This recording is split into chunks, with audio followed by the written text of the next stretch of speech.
aggressive goes around. Denny Hamlin and Chris Gabehart play the strategy card, and Denny Hamlin ties Jeff Gordon for the most wins at Pocono, his 6th win at the 2.5 mile triangle, and also his 4th win of 2020. That's right, he's having a pretty good year. And oh my gosh, I am stunned. I actually, like, you know, picking is really hard sometimes. Getting it right, especially. But the Pocono races, I picked Harvick for the first one, Hamlin for the second one. I've never had this happen before. I mean, we had a back-to-back earlier in the year with Harvick and Truex at Atlanta and Martinsville, but picks are going good this year. Got 5 already.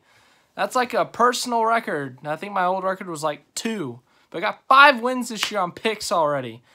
I'm pretty happy with myself, so let me be happy. Okay, just let me be happy. But anyways, Denny Hamlin. More playoff points for him. A big day for him. The race itself, let's get into this. Stages 1 and 2 were weird. They were really weird. So let's go back a little bit. This morning in the Xfinity and truck races, I don't know how else to say this, but what was going on? They put something on the track overnight, and the truck guys wrecked in it a bunch. The Xfinity guys wrecked it in a bunch. And then the Cup Series guys started wrecking it in a bunch. I mean, we saw a lot of crazy stuff going on. We saw Michael McDowell get booted. Okay, I'm a Chase Elliott fan, guys, you know, and you know I try my best to stay unbiased. But the way it looked, Chase Elliott pushed him down the front stretch, and he probably hit him at a bad angle. McDowell hits the wall, cuts a tire, spins, and wrecks. That's like lap 15. Then we see Christopher Bell get loose and wreck. We see Chris Buescher wreck. We see Kyle Busch wreck. Oh, we're going to talk about that in a bit. Because they didn't have a camera angle at first, but then they got one, and whoo! It's a bit ugly, boys. But yeah, we had some incidents today. I keep on saying incidents today. But yeah, overall, the first 2 stages were weird, wacky. Once again, a lot of crazy strategies, a lot of different strategies throughout the field. We saw Brad Keselowski coming with about 5 to go. He was running 3rd at the time. They thought they might make it, ended up being a few laps short. We saw some guys like Denny Hamlin, the strategy they pulled. They ran out their cycle. They ran their full fuel cycle, their full whatever. They weren't losing time on Harvick. Harvick had come in, gotten 2 fresh tires. The tires didn't really mean that much this weekend, and we saw it right there. It mattered how you navigated traffic, how you were running your lap times. And so obviously Hamlin was able to get through traffic. Harvick, he might have had some struggles there, but Hamlin actually gained time on Harvick, and he had probably 30 lap older tires than Harvick did.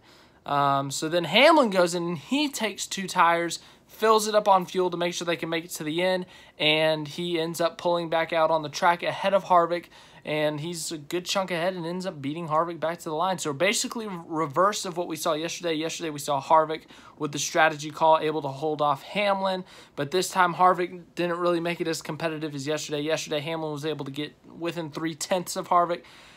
Harvick wasn't even able to get within 2 seconds, really. He was never able to get there. He ended up finishing 3 seconds off the pace at the end there. I shouldn't say off the pace, but behind the leader, he ended up finishing 3 seconds behind Hamlin, and Hamlin gets his 6th victory at Pocono to tie this guy. So, yeah. Jeff Gordon was in the booth calling the race of the guy who tied it. Next week, we got another opportunity to tie Jeff Gordon's track record. If Jimmie Johnson wins, he will tie Jeff Gordon's Indianapolis win record. But yeah, let's get into this race. Once again, the strategy made it really interesting once again. Other than that, once again, I think it was a step up. I think we saw a little bit more passing than we saw yesterday. I don't know if it was because there was more rubber laid down or what, but then there was some rain that washed the rubber off, so I really don't know. It's tough to say. I don't know why, but today just seemed like a better race overall. Maybe it was just the random cautions, like the random crashes and stuff. It made it a little bit more intense, more interesting. But I just felt like the racing was overall better. We saw side-by-side racing. We saw guys going down those long straightaways, entering turn 1, entering turn 2. We saw guys pushing each other, trying to get as much momentum as you could. Going into the turn, guys using the high side to carry their momentum. Guys going low, trying to carry in their momentum out of the corner.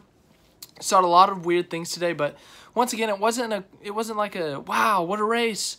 But it wasn't a race that was like, oh my gosh, that race sucked. The 2 Pocono races this week, I think that's what both of them was. I think this one was a little bit better overall than that first one, just because there was a little bit more intensity. And then there was the question, was the race going to end before dark? Was it going to get dark before the race end? What with the rain? There were pop-up showers happening. We really didn't know if we were going to get this race in today. We didn't know if we were going to finish the whole race because of the sun. There was a lot of things going into it. I think that made it a little more intense, a little more interesting. I think that made this race just a tad bit better. Stage 3 was kind of, other than the strategies, was kind of, it was just there. I really don't know how else to say it.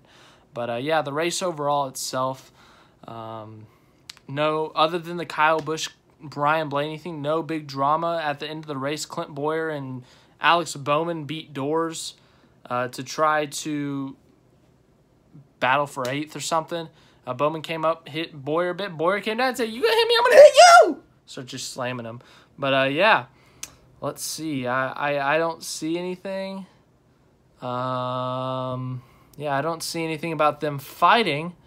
So that's good. But there is one thing I want to talk about. Kyle Busch and Ryan Blaney. Okay? So Kyle Busch and Ryan Blaney had pitted. They were leading before they pitted. And they're going to end up cycling back up front if there's not a caution. And all of a sudden, we see Kyle Busch, just his nose smashed in. He's spinning off the inside wall, and he's done. Like, that car is done for. He's stopped. He's got the window net down. He's waiting for the safety crews. He's done for the day. And we're like, did he get loose? That's where Bell got loose earlier, I think. Did he get hit? Did he maybe hit the wall and then come down? We didn't know how he had crashed, and they didn't go to camera. They just showed him spinning, and then they tried showing some virtual iRacing simulator. I don't know what that was, virtual graphic thing. Yeah, I don't know what that was, but it wasn't the crash, and the broadcast didn't have it. I think a lot of people giving Fox a lot of crap. I think they've had to have a limited crew at the track because of the coronavirus. The pandemic has allowed them, or has not allowed them, to have their normal camera crew, their normal team at the track, so they've had to reduce those numbers, and I think they haven't been able to catch some of these crashes that we have missed. But that was a major one. But NASCAR ended up posting this video of it, and yeah, oh boy, we might have another "Where Do I Stand?" But I'm hoping we can get some more angles on that. But it looks like from there we can't see what really happened beforehand, but it looks like Kyle Busch might have gotten a little tight behind the lapped car there. And then when he slowed down, Ryan Blaney was just coming so fast, and Blaney just nailed Kyle. That's just a poor angle that we see it at. In the way when Blaney was coming through with all that momentum, Kyle was behind the lap car. It looked like he was slower behind that lap car. Blaney hits him, and Kyle crashes. I mean, that's one of those super tough situations where, from what I could see, it looked like, you know, Blaney couldn't really have done anything without sliding his tire, spinning himself out, or wrecking himself. But at the same time, he did kind of wreck Kyle, and it was kind of ugly. I just want more angles before I make a definitive decision on what happened, what I think of it. But yeah, it just not the best look for Blaney. Blaney was on the apron, comes back on the track, hits Kyle. Kyle goes spinning, wrecks behind that 53 car. Just not a beautiful day for Kyle Busch and Ryan Blaney. If Kyle's upset, he has every right to be. His post-race quotes were, oh boy. Kyle Busch was he was not thrilled. They asked him, hey, are you okay? And he said, who cares? He said, it doesn't matter what I think happened because I'm going to get crap for it anyways. He basically said that. He's not wrong. No matter what he does, if he got intentionally wrecked out of the lead by someone he had pissed off, like a Joey Logano, Matt Kenseth situation, people would still be pissed off at Kyle Busch because he's Kyle Busch. I mean, I like him personally, but there's a lot of people who dislike him and will dislike him no matter what. And you know what? Darn, you can't convince them otherwise. It's hard to talk to people these days. So, yeah. But anyways, Kyle Busch's day ends early. I'm sure he's mad at Blaney. I'm sure they'll talk it over. If not, will we have some payback? Will we see something like what happened with Elliott and Logano, where Hamlin or not Hamlin, but will Kyle Busch hold up Blaney if it comes to him coming for a win? I don't know. Will we see some payback next week at Indianapolis in the future? Yeah, I don't know. I really don't know, but it's not pretty. It's not pretty, guys. Even Blaney spun a little bit, it looks like, but yeah, definitely not a pretty situation. So let's go into the finishing results. Denny Hamlin wins the race, his 4th win of 2020. More playoff points for him. Good day for him. He's looking like a championship favorite again. He still hasn't won one in his career, but he is looking like a championship favorite once again, just like last year. If he can continue this momentum, if he can make it to that championship 4, he won at Phoenix last year. Second place, Kevin Harvick. Good points day for him. He is the points leader, so trying to make a little bit of a gap on that points lead. Third, Eric Jones. Good day for him. Good points day for him. He might be back in the playoffs after this one. Tyler Reddick had some struggles for today. Fourth, Chase Elliott, a quiet 4th place finish. He was in the top 10, I'd say.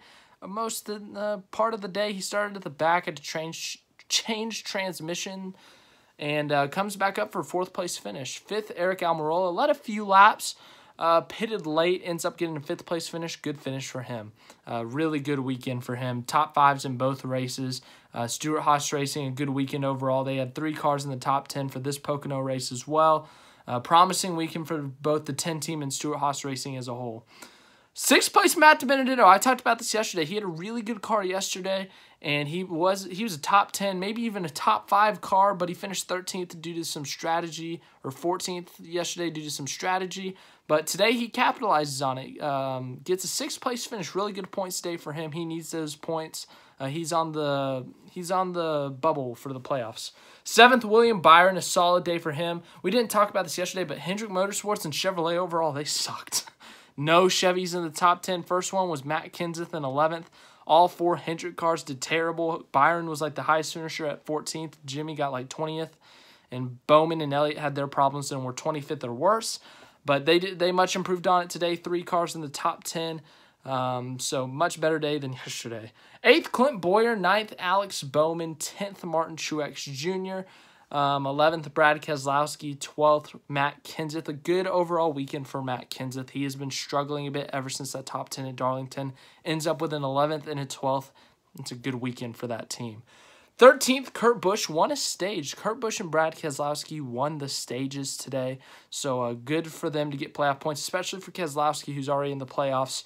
That playoff point will play a major factor. I'm sure we've seen it come down to 1 point before, so that playoff point could be crucial. And as for Kurt Busch, just getting some regular season points behind him. 14th, Austin Dillon, solid day for him. 15th, Ricky Stenhouse, good day for him. 16th, Jimmie Johnson. Jimmie had a weird day again. He was up in the top 10 for a bit. Got a speeding penalty. Or no, it was not a speeding penalty. It was not.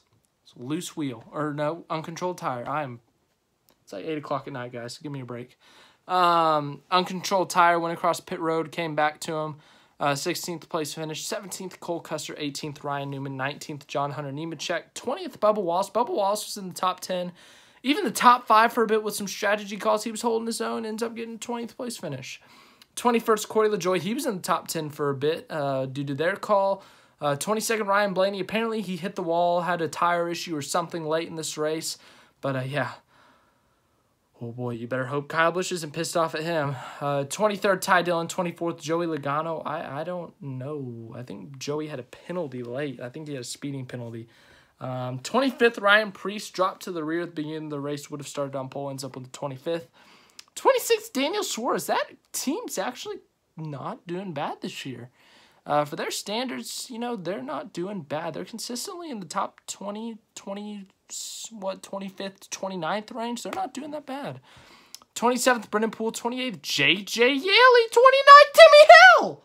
30th, James Davison. Wow. That's all great for them right there. That MBM team getting a 29th, that's pretty good. J.J. Yeley up in 28th, and 30th, his second career start, James Davison.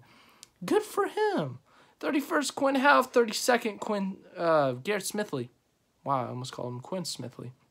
33rd, Joey Gase. Not bad for him, considering their past few weeks. 34th, Josh Bilicki. 35th, Tyler Reddick. Tyler Reddick had a Power steering issues. Sucky weekend at Pocono for him. Crashed in the first race. Power steering issues for the second race.